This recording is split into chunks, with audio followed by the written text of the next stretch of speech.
Curah hujan yang tinggi selama 2 hari terakhir membuat 13 kecamatan di Kabupaten Pandeglang terendam banjir. Rumah warga terendam hingga 1 meter.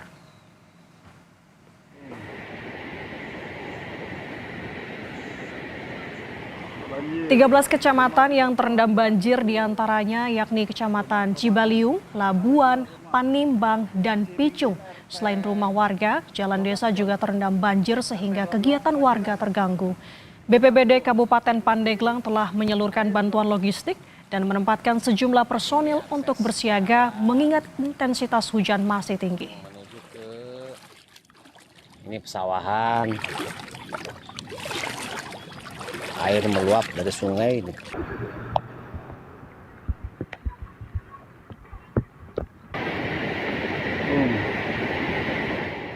Dan sampai saat ini kita masih siaga walaupun kondisi beberapa daerah sudah surut, tapi kita masih siaga mengingat curah hujan masih cukup tinggi. Nanti dari dinas sosial ini bantuan logistik ya, seperti sembako, kemudian selimut, tenda, kemudian makanan siap saji.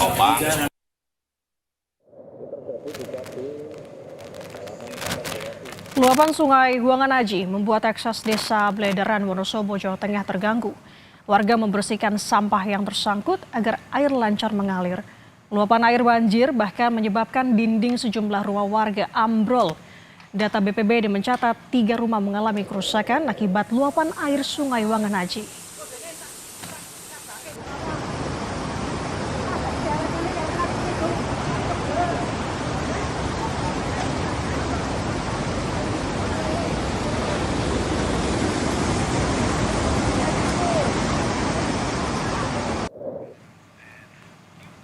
Banjir akibat air laut pasang kembali rendam permukiman warga di Muara Angke, Penjaringan, Jakarta Utara. Rob dengan ketinggian air mencapai 20 hingga 40 cm kembali menggenang rumah warga di Muara Angke, Penjaringan, Jakarta Utara. Banjir membuat warga terpaksa beraktivitas di tengah-tengah genangan. Banjir rob terjadi karena kawasan yang dekat dengan laut dan datarannya lebih rendah dari permukiman laut.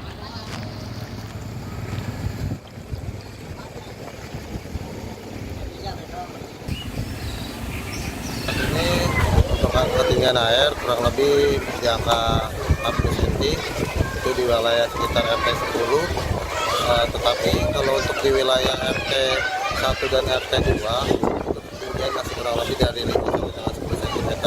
Dan untuk sampai saat ini, sampai dengan siang ini belum ada laporan untuk warga yang sakit ataupun warga yang mau dievakuasi.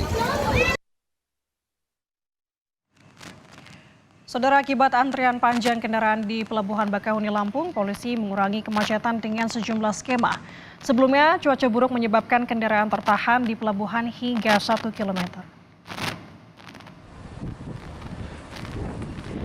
Jumlah kendaraan yang terus meningkat Rabu dini hari di Pelabuhan Bakahuni membuat polisi dan petugas gabungan bekerja ekstra untuk memecah kemacetan akibat cuaca buruk. Banyaknya pengendara yang belum memiliki tiket semakin menghambat dan membuat kemacetan terus terjadi. Petugas juga membuat rekayasa jalur keluar bagi kendaraan yang belum memiliki tiket. Sementara saudara, para penumpang juga harus tertahan di dalam Pelabuhan Bakahuni hingga 5 jam. Kondisi ini membuat polisi melakukan delay system di 3 rest area di Lampung.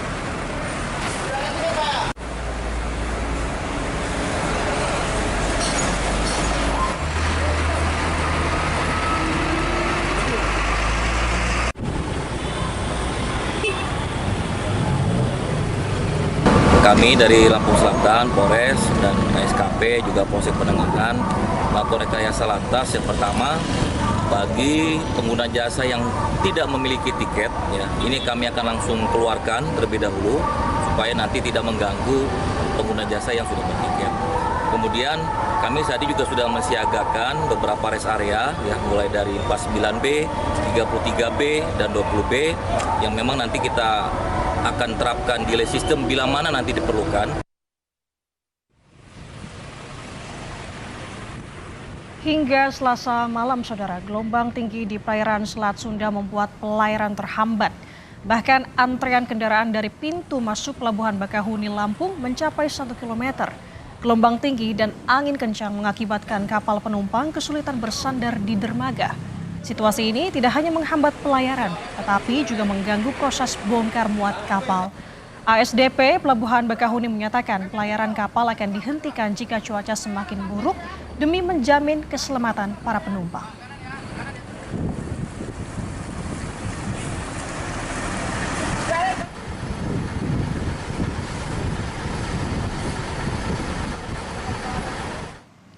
Sementara situasi yang sama terjadi di Pelabuhan Merak Cilegon, Banten. Cuaca buruk membuat ratusan truk terpaksa antre untuk menyeberang ke Pulau Sumatera.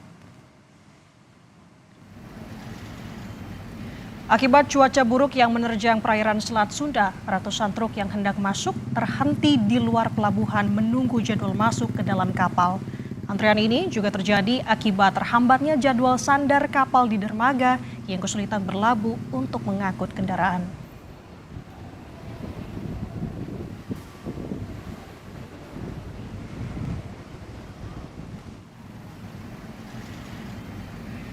Sejumlah sopir truk bercerita, saudara, sudah terjebak antrean di luar pelabuhan sejak Selasa pagi. PT ASDP Indonesia Ferry Cabang Merak Persero hanya mengoperasikan 3 dermaga saja.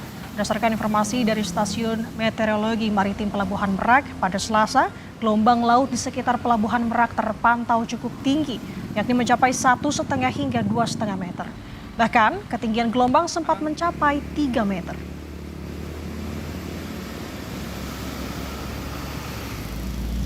Dari jam 7 tadi, 7 pagi, baru sampai sini. Oh, sampai sini. Berapa jam berarti ya? Lebih 5 jam. Sekitar 5 jaman lah. Emang cuacanya buruk Pak tadi Pak? Hujan deras, hujan angin. Yang ini ya? Kenceng bener ya. Infonya pelabuhan gimana? Tutup apa gimana tadi? Katanya total macet, penuh dermaga. Iya. Terus gimana? Ini kondisinya baru nyampe sini. belum masuk pelabuhan?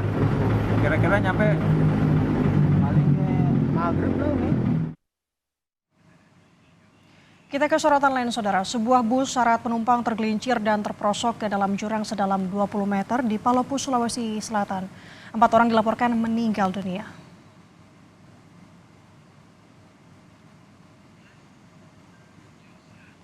Empat orang penumpang meninggal dunia di lokasi kejadian, sementara 3 lainnya mengalami luka dan saat ini masih menjalani perawatan intensif di sejumlah rumah sakit di Palopo.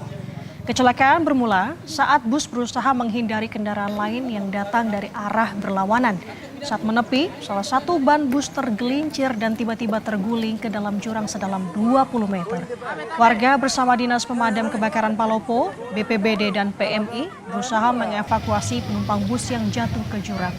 Bus tersebut, saudara, berangkat dari Toraja menuju Kendari, Sulawesi Tenggara dengan membawa 7 orang penumpang dan 2 orang kru. Seorang penumpang selamat mengaku sempat melihat bus yang ditumpanginya terjun bebas ke dalam jurang. Namun tidak tahu persis penyebab bus tadi tiba-tiba tergelincir masuk jurang.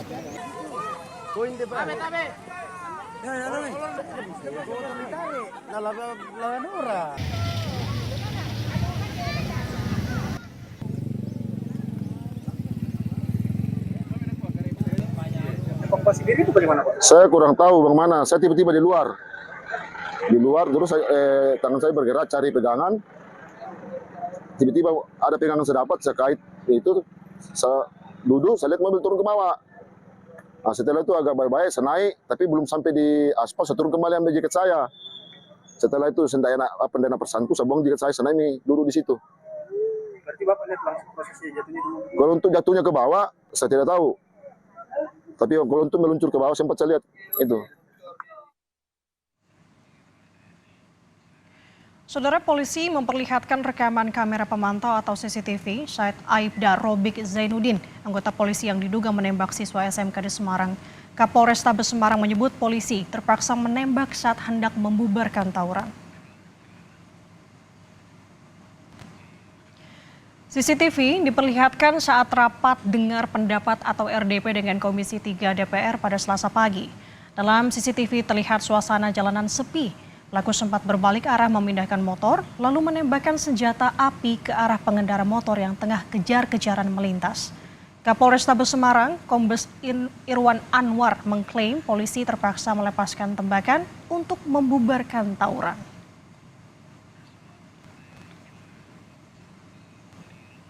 Ya, di sini di peristiwa ini ada kendaraan yang dikejar oleh kendaraan yang lain. Ada satu kendaraan yang dikejar oleh kendaraan lain, di mana si pengejar ini membawa senjata tajam. Inilah kemudian yang disaksikan oleh anggota, kemudian berniat untuk mengejar. Namun kemudian yang dikejar itu masuk gang. Ada kira-kira 100 meter dari peristiwa ini. Bentar Pak. Ini anggota ini? Ini anggota Pak. Maksud akan mengejar, mengikuti rombongan yang tadi yang bawa. Bentar, ini anggota Pak ya? Dia siap, ini ya? betul. Oke, tunggu bentar. Namun belum sempat. Oh, dia menghalangi supaya orang nggak kejar-kejaran. Belum sempat Oke. Yang ngejar itu balik kanan lagi Pak. Oh, jatuh tuh ya? Siap. Di hadapan Komisi 3 DPR RI, Saudara, Kapolrestabes Semarang Kombes Irwan Anwar juga meminta maaf atas kejadian penembakan yang dilakukan anggotanya hingga seorang siswa tewas. Kapolrestabes Semarang mengakui anggotanya lalai dan teledor dalam menggunakan senjata api sehingga menyebabkan hilangnya nyawa.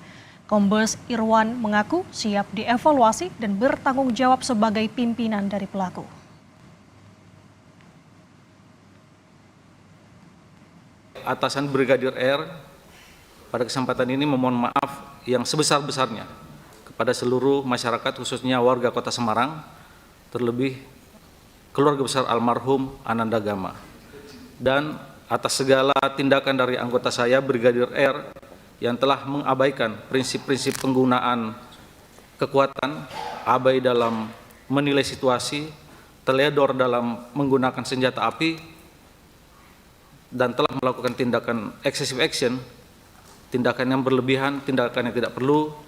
Sepenuhnya saya siap bertanggung jawab, saya siap dievaluasi, ataupun apapun bahasanya, saya siap menerima konsekuensi dari peristiwa ini. Penembakan yang dilakukan terduga pelanggar tidak terkait dengan pembubaran tawuran yang sebelumnya terjadi. Tabir kasus pembunuhan siswa SMK oleh oknum polisi di Semarang, Jawa Tengah belum sepenuhnya terkuak. Beda keterangan dan rekaman CCTV yang memperlihatkan detik-detik kejadian pun memicu pertanyaan baru. Apa yang sebenarnya menjadi motif penembakan hingga Aibda Robik Zainuddin nekat melepaskan tembakan yang merenggut nyawa korban? Kabid Propam Polda Jawa Tengah Kombes Aris Supriyono memastikan aksi Aibda Robik tak berkaitan dengan pembubaran tawuran. Aibda Robik tengah pulang dari kantor dan sepeda motornya dipepet kendaraan yang sedang kejar-kejaran. Penembakan yang dilakukan terduga pelanggar tidak terkait dengan pembubaran tawuran yang sebelumnya terjadi.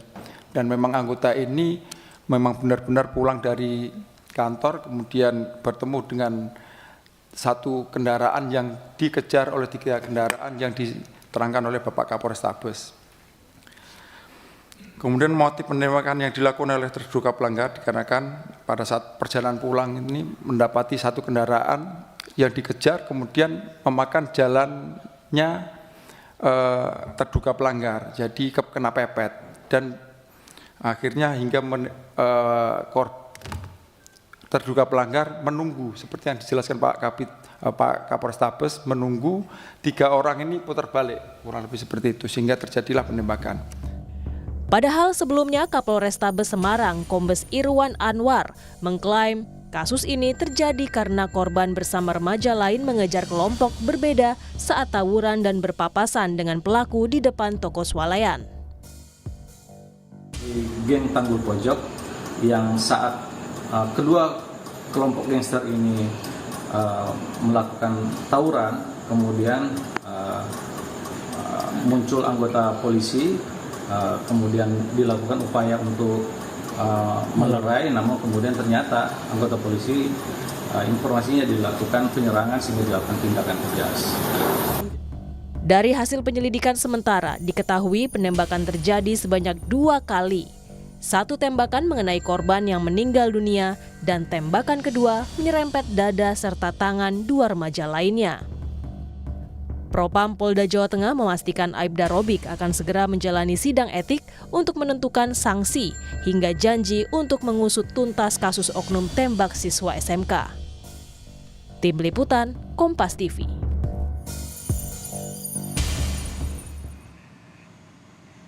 Kesorotan lain, Saudara, polisi memeriksa isi ponsel anak yang berkonflik dengan